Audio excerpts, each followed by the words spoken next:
2018도 13792 특정범죄 가중처벌에 관한 법률 위반 뇌물 등 피고인 최서원, 안종범, 상고인 피고인들 특별검사 검사 사건입니다. 이유 여지를 말씀드리겠습니다. 이 사건의 쟁점은 공무원인 박근혜 전 대통령과 비공무원인 피고인 최서원이 뇌물수수죄의 공동정범이 될 수 있는지, 이재용 등이 피고인 최서원에게 제공한 말들이 뇌물인지, 이재용 등이 영재생투에 자금을 지원한 것에 대하여 승계작업에 관한 부정한 청탁이 있었는지, 그리고 기업들에 대하여 어떠한 요구를 한 것이 강요죄의 협박에 해당하는지 여부입니다. 먼저 공무원과 비공무원이 뇌물수수죄의 공동정범이 될 수 있는지 여부와 그 범위에 관한 대법원의 판단은 다음과 같습니다. 형법 제33조에 따르면 신분관계가 없는 사람이 신분관계로 인하여 성립될 범죄에 가공한 경우에는 신분관계가 있는 사람과 공범이 성립합니다. 신분관계가 없는 사람에게 공동가공의 의사와 이에 기초한 기능적 행위지배를 통한 범죄의 실행이라는 요건이 충족되면 신분이 있는 사람과 공동정범으로 처벌하는 것이 확립된 대법원의 판례입니다. 비공무원이 공무원과 공동가공의 의사와 기능적 행위지배를 통하여 공무원의 직무에 관하여 뇌물을 받는 범죄를 실행하였다면 공무원이 직접 뇌물을 받은 것과 동일하게 평가할 수 있습니다. 따라서 공무원과 비공무원에게 형법 제129조 제1항에서 정한 뇌물수수죄의 공동정범이 성립합니다. 뇌물이 실제로 공동정범인 공무원과 비공무원 중 누구에게 귀속되었는지는 공동정범의 성립 여부와 관계가 없습니다. 사전에 뇌물을 비공무원에게 귀속시키기로 모의하였거나 뇌물의 성질상 비공무원이 사용하거나 소비할 것이라고 하더라도 마찬가지입니다. 이러한 사정은 뇌물수수죄의 공동정범이 성립한 이후 뇌물의 처리에 관한 것에 불과하기 때문입니다. 원심은 전 대통령이 이재용에게 정유라에 대한 승마 지원을 요구하고 피고인 최서원은 뇌물수수 범행에 기능적 행위 지배를 하였으므로 뇌물이 피고인 최서원에게 모두 귀속되었다고 하더라도 전 대통령과 피고인 최서원 사이에 뇌물수수죄의 공동정범이 성립될 수 있다고 판단하였습니다. 이러한 원심의 판단에 피고인들이 상고 이유로 주장하는 법리 오해 등의 잘못은 없습니다. 다음으로 삼성그룹 부회장 이재용 등이 피고인 최서원에게 제공한 세 필의 말들이 뇌물인지에 관하여 살펴보겠습니다. 뇌물수수죄에서 말하는 수수란 받는 것, 즉 뇌물을 취득하는 것을 말합니다. 취득이란 뇌물에 대한 사실상의 처분권을 획득한 것을 의미하고 법률상 소유권까지 취득하여야 하는 것은 아닙니다. 뇌물 수수자가 법률상 소유권 취득의 요건을 갖추지는 않았더라도 뇌물로 제공된 물건에 대한 점유를 취득하고 뇌물 공여자 또는 법률상 소유자로부터 반환을 요구받지 않는다면 그 뇌물에 대한 실질적인 사용 처분 권한을 갖게 되었고 그 물건을 뇌물로 받았다고 봐야 합니다. 이것이 대법원 판례의 취지입니다. 원심은 피고인 최서원과 삼성전자의 박상진 사이에서 2015년 11월 15일경에는 살시도와 향후 구입할 말들에 관하여 실질적인 사용 처분 권한이 피고인 최서원에게 있다는 의사의 합치가 있었다고 보았습니다. 그에 따라 피고인 최서원이 이재용 등으로부터 말들 자체를 뇌물로 받았다고 판단하였습니다. 이러한 원심의 판단에 피고인 최서원의 상고이유 주장과 같이 뇌물수수죄에 관한 법리를 오해하는 등의 잘못은 없습니다. 그 이유는 다음과 같습니다. 이재용, 박상진, 황성수 등이 살시도를 구입하는 과정에서 말 소유권이 삼성전자에 있다는 것을 명확히 하려고 국제승마연맹에서 발급하는 말 패스포트의 마주란에 삼성전자를 기재하였습니다. 그 후 소유권이 삼성전자에 있다는 것을 더 확실히 하려고 피고인 최서원에게 마필 위탁관리계약서를 작성해달라고 요구하였습니다. 이때 피고인 최서원은 윗선에서 삼성이 말을 사주기로 다 결정이 났는데 왜 삼성 명의로 했냐고 말하며 화를 냈습니다. 피고인 최서원이 이러한 태도를 보인 것은 말 소유권을 원했기 때문이라고 볼 수 있습니다. 이러한 내용을 전해들은 박상진은 2015년 11월 15일 기본적으로 원하시는 대로 하겠다, 결정하는 대로 지원하겠다는 것이 우리의 입장이라는 문자 메시지를 보냈습니다. 이미 전 대통령은 2014년 9월 15일 단독 면담과 2015년 7월 25일 단독 면담에서 이재용에게 승마 유망주에게 좋은 말을 사줘라고 말하였습니다. 이러한 요구가 있은 후 박상진은 이재용으로부터 정유라에 대한 승마 지원에 관하여 포괄적 지시를 받아 승마 지원을 하였습니다. 이러한 박상진으로서는 피고인 최서원의 태도를 통하여 피고인 최서원이 말 소유권을 원한다는 것과 피고인 최서원에게 말 소유권을 취득하도록 해야 한다는 것을 알았다고 보아야 합니다. 그러한 상황에서 박상진은 문자 메시지를 통해 피고인 최서원이 원하는 대로 해주겠다는 의사를 전달하였습니다. 따라서 박상진은 피고인 최서원에 대하여 더 이상 말 소유권을 주장하지 않을 것이고 말의 실질적인 사용 처분 권한이 피고인 최서원에게 있다는 것을 인정하였으며 피고인 최서원과 그러한 의사의 합치가 있었다고 볼 수 있습니다. 그 후 마필 위탁 관리 계약서는 결국 작성되지 않았습니다. 비타나와 라오싱을 매수할 때는 살시도의 경우와 달리 삼성전자의 내부 기한문에 패스포트와 소유주 부분이 삭제되었고 말을 자산관리대장에 유형자산으로 등재하지도 않았습니다. 피고인이 관여할 수 없는 삼성전자 내부에서 이루어진 이러한 조치는 박상진 등이 말 소유권을 주장할 수 없다는 인식이 있었음을 보여줍니다. 피고인 최서원은 박상진이 반대하는데도 비타나를 다른 말과 교환하였습니다. 이는 피고인 최서원에게 말에 대한 실질적인 처분 권한이 있었다는 것입니다.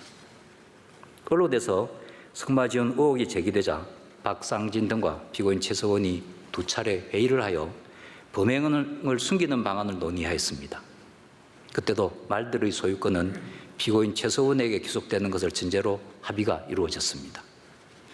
요컨대 2015년 11월 15일 이후에는 피고인 최서원이 삼성전자의 말들을 반환할 필요가 없었고 피고인 최서원이 말들을 임의로 처분하거나 그의 잘못으로 말들이 죽거나 다치더라도 삼성전자에 손해를 물어줄 필요가 없었습니다.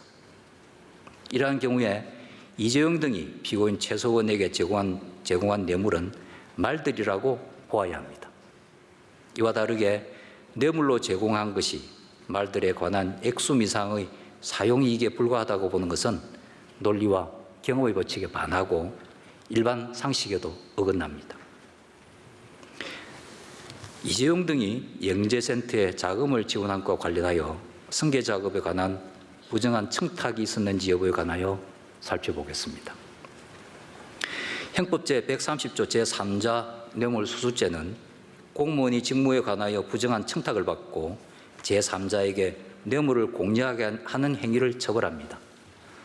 부정한 청탁의 내용은 구체적으로 특정할 필요가 없고 공무원의 직무와 제3자에게 제공되는 이익 사이의 대가관계를 인정할 수 있을 정도로 특정되면 충분합니다. 이미 발생한 현안뿐만 아니라 장래 발생될 것으로 예상되는 현안도 그 정도로 특정되면 부정한 청탁의 내용이 될 수 있습니다. 부정한 청탁은 명시적인 의사표시가 없더라도 청탁의 대상이 되는 직무집행의 내용과 제3자에게 제공되는 금품이 직무집행에 대한 대가라는 점에 대하여 당사자 사이에 공통의 인식이나 양해가 있으면 묵시적 의사표시로도 가능합니다.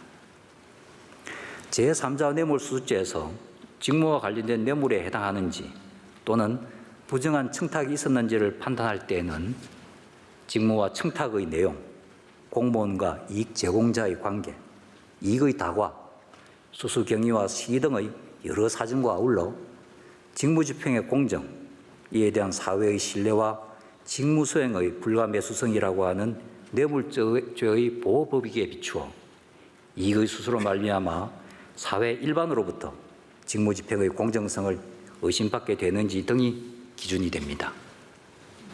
이러한 내용은 제3자 뇌물수수죄에 관한 확립된 대법원 판례이기도 합니다. 원심은 승계작업에 관한 이재용의 묵시적 청탁과 영재센터 지원금 사이에 대가관계가 있다고 보아 피고인 최서원에 대하여 특정범죄 가중처벌 등에 관한 법률 위반 뇌물죄를 유죄로 판단하였습니다.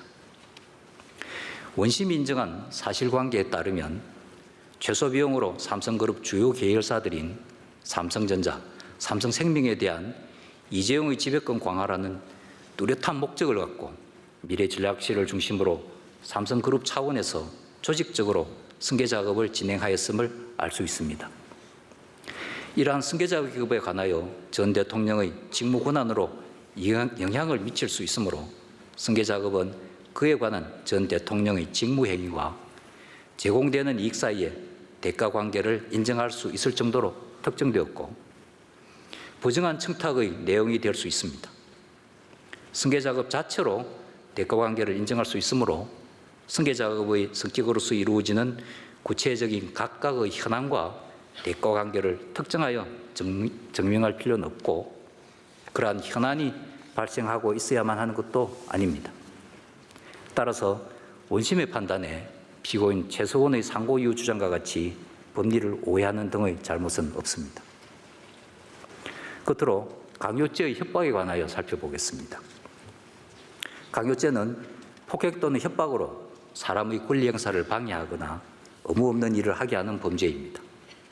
여기에서 협박은 객관적으로 사람의 의사결정의 자유를 제한하거나 의사의 실행의 자유를 방해할 정도로 겁을 먹게 할 만한 해악을 고지하는 것을 말합니다. 협박이 인정되기 위해서는 발생 가능한 것으로 생각할 수 있을 정도의 구체적인 해악의 고지가 있어야 합니다. 명시적이지 않더라도 말이나 행동으로 상대방에게 어떠한 해악을 끼칠 것이라는 인식을 갖게 하면 됩니다. 직업, 지위덕에 기초한 위세를 이용하여 불법적으로 재물의 교부나 재산상 이익을 요구하고 상대방이 불응하면 부당한 불이익을 입을 위험이 있다는 위구심을 일으키게 하는 경우에도 해악의 고지가 될 수 있습니다.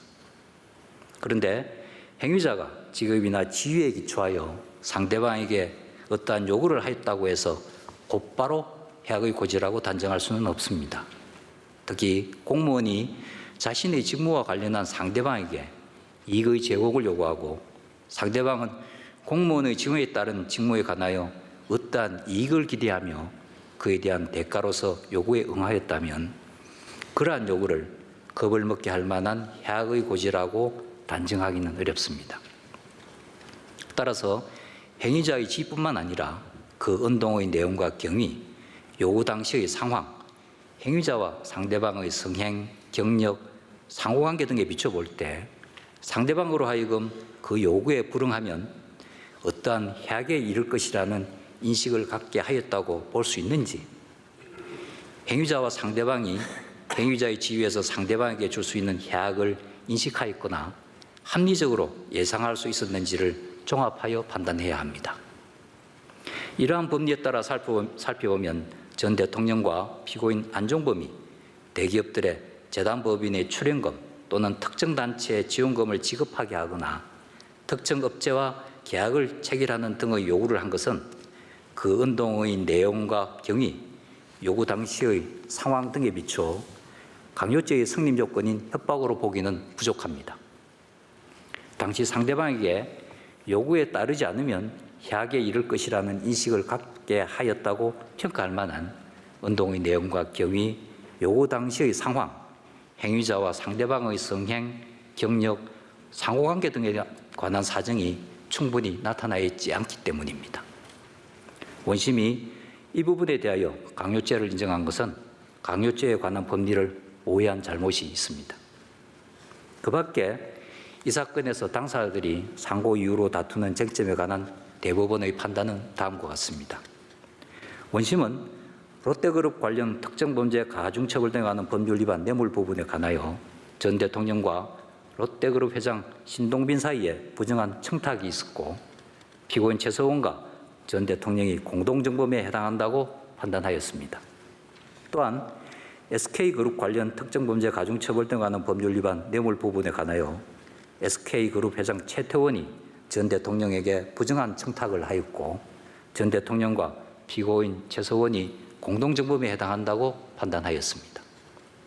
이러한 원심의 판단에 피고인 최서원의 상고이유 주장과 같은 잘못은 없습니다.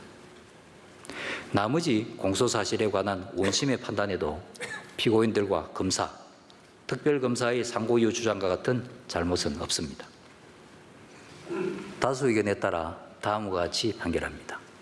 주문, 원심 판결 중 피고인들에 대한 이유 무죄 부분을 포함하여 유죄 부분을 파기하고 이 부분 사건을 서울고등법원에 환송한다. 검사의 나머지 상고를 모두 기각한다.